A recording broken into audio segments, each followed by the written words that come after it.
ఈరోజు నర్సరావుపేట పట్టణంలో మోర్ సెంటర్లో ప్రచార కార్యక్రమం నిర్వహించడం జరిగింది.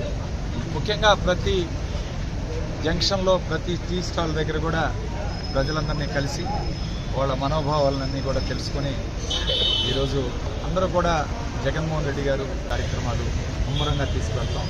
అట్లానే మన నర్సరావుపేటలో ఏం చేయబోతున్నాం గత వచ్చే 5 సంవత్సరాల్లో కూడా డిసైడ్ చేస్తాం.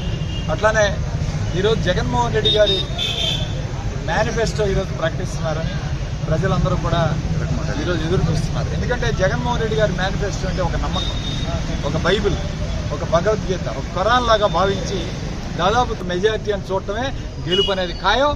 ఈరోజు గోపిరెడ్డి శ్రీనివాసరెడ్డి హ్యాట్రిక్ కొట్టబోతున్నాడు.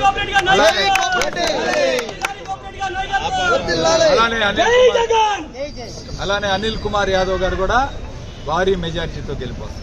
నేను చెప్పడం కాదు, లావు కృష్ణదేవరాయలు గారే స్వయంగా చెప్పడం. ఇవన్నీ చూస్తే ఆయన ఫ్రస్ట్రేషన్లో ఉన్నాడని అర్థమవుతోంది.